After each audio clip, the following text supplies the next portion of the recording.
Hello everyone. So let's begin with the fourth stanza of the choric song of the poem The Lotus Eaters. The fourth stanza reads, Hateful is the dark blue sky, vaulted over the dark blue sea. Death is the end of life. Ah, why should life or labor be? Let us alone.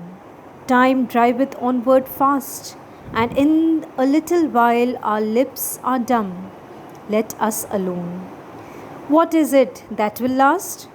All things are taken from us and become portions and parcels of the dreadful past. Let us alone. What pleasure can we have to war with evil? Is there any peace in ever climbing up and the climbing wave? All things have rest and ripen toward the grave in silence. Ripen, fall, and cease. Give us long rest or death, dark death, or dreamful ease. So, in this particular stanza, one thing is worth noticing, and that is the repetition of this particular line, or a request rather, let us alone. It means that the sailors want to be left all alone on this particular island of the Lotus Eaters. They want themselves to be bereft of all kinds of responsibilities and liabilities, and they want to live a life of rest now. In the fourth stanza, the speakers, that is the sailors who are singing the choric song, are bemoaning the fact that we are all heading towards death and must labor on the way there. They do not believe that life should be completely made up of labor. They want to be left totally alone, unbothered by the real world.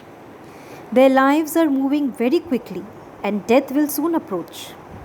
While they are still alive, they want to be left alone and have nothing else taken from them.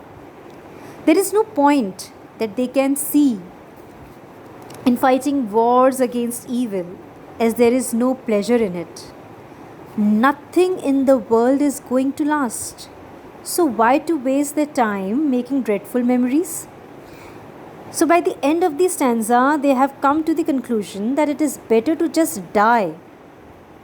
Better to die now rather than live a life of labor. Now I'll begin with the fifth stanza. How sweet it were, hearing the downward stream, with half-shut eyes ever to seem, falling asleep in half-dream. To dream and dream like yonder amber light, which will not leave the myrrh bush on the height.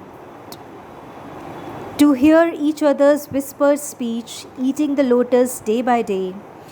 To watch the crisping ripples on the beach and tender curving lines of creamy spray.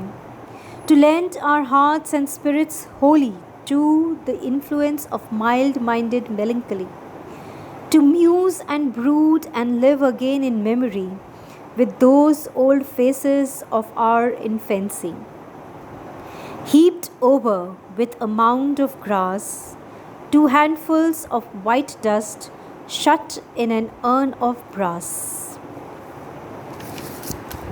The fifth stanza of the chorus describes how sweet a life it would be to lay around in a half-dream state all the time.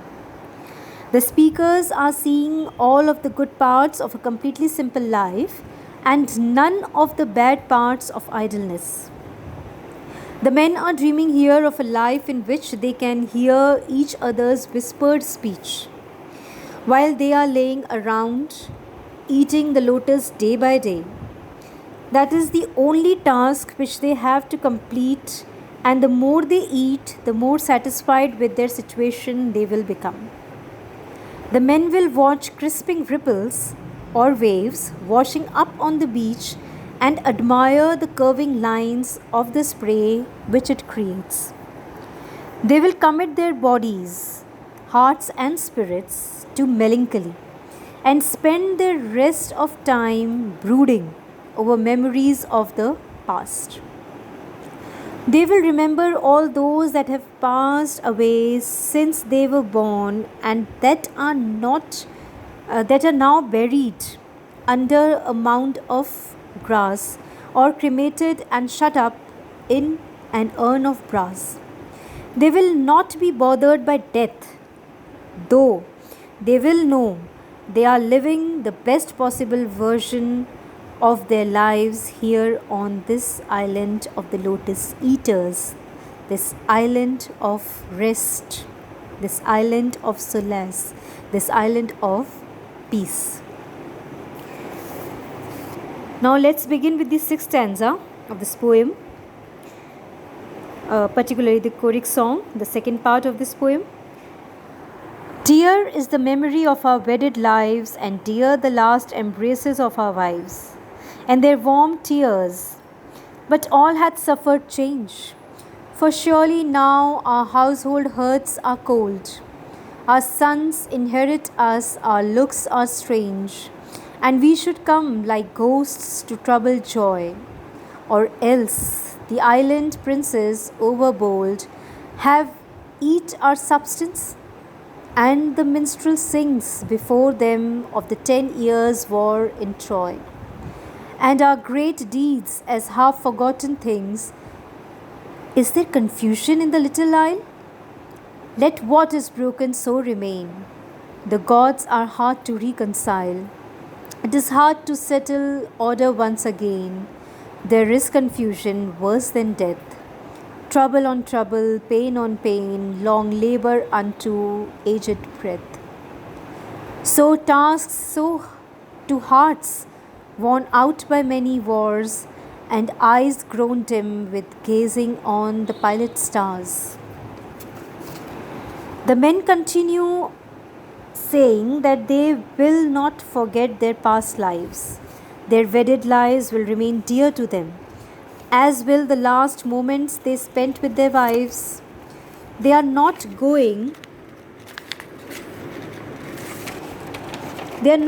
to forget everything that used to matter to them, but are accepting to the fact that there is nothing they can do to get back to how things were.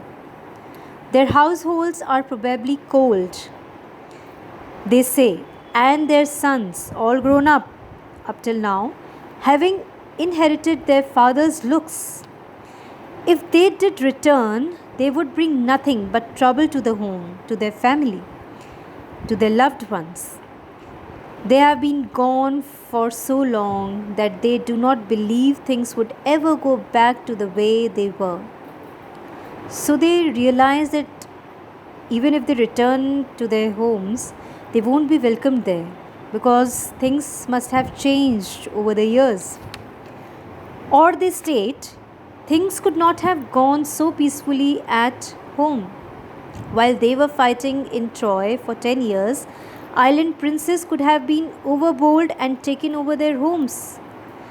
They must have seized their homes, captured their homes. The men's deeds could have been forgotten and their names smeared. They have no intention of fixing this state of things, if it is indeed the case. They are fine to let it stay broken, as it is too hard to regain order once it is lost. Still, they believe they would only make things worse, even if things have not gone well from the start. So, in this particular stanza, we notice that they are not turning their backs to their homes, their wives, their children, their family, but they feel that even if they decide to return to their island, they won't be welcomed there, because even they have changed over the years, and their family must have changed, their homeland must have changed over the years, and there are many possibilities cited by these sailors in this particular stanza. So they are giving arguments after arguments to support their view that they should continue living on this island rather than going back to their native land. So that's all for today.